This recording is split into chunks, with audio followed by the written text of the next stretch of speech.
In 1798, the English clergyman Thomas Malthus observed a strict rule of nature. Any population provided with unlimited resources will grow at an incredibly rapid rate. If we apply this to microbiology, the numbers get out of hand quickly. Imagine placing a single colony of bacteria, like E. coli, into a perfectly nutrient-rich flask. Reproducing through binary fission, these cells divide into two every single hour. Plotting this population size over time reveals the true speed of this replication. Start with 1,000 cells, and in an hour you have 2,000, then 4,000, then 8.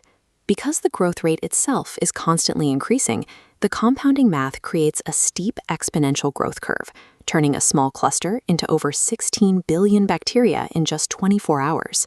Curious, if their multiplication is this explosive, why isn't the surface of the Earth covered in a miles-deep layer of bacteria? The natural world usually keeps this growth in check through competition and starvation. But humans have created environments where we cannot tolerate even a single surviving microbe, whether we're sealing canned food for long-term storage or prepping an operating room for surgery.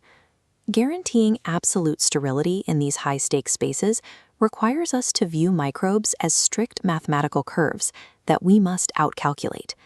That vertical climb of rapid replication is called the log phase. In the real world, it cannot last forever. The bacteria inevitably hit an environmental wall. They enter a stationary phase.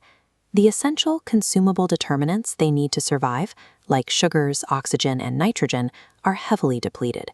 At the same time, their own toxic waste begins to accumulate in the closed system.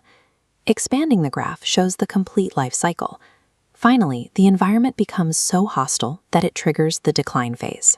The population collapses, plunging downward as the bacteria die en masse.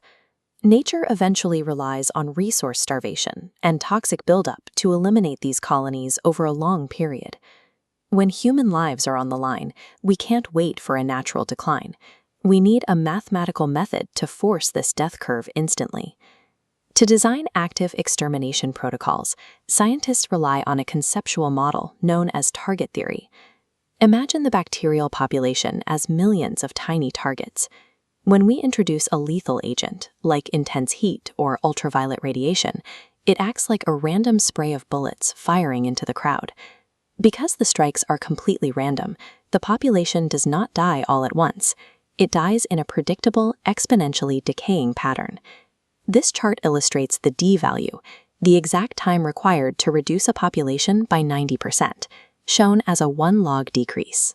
Because of exponential decay, it takes the same time to kill 900,000 out of 1 million bacteria as the final 9. Exponential multiplication allows bacteria to spread with terrifying speed, but it is the first-order kinetics of exponential decay that makes the last few survivors so incredibly difficult to eradicate. Clean mathematical models assume every target is identical. Real-world biology does not. Older cells, and particularly dormant bacterial endospores, possess varying levels of resistance. These hardy survivors flatten the death curve, stretching out the time it takes to reach zero. This schematic shows an autoclave, an engineering solution designed to counter that biological resistance. By flooding the chamber with pressurized steam at 121 degrees Celsius, we enforce a massive physical extreme that violently shrinks the D-value time. Yet we still face an unsettling mathematical truth. An exponential decay curve asymptotically approaches zero, but it never technically touches it. We can shrink the surviving fraction to a decimal point, but we can never be purely mathematically certain we have killed the very last cell. To compensate, scientists calculate the required D-value and intentionally run the sterilization cycles long past the theoretical zero point. This protocol is known as overkill. We push the probability of survival so deep into the decimals that a single living microbe becomes statistically impossible. We do not defeat bacteria with biology alone.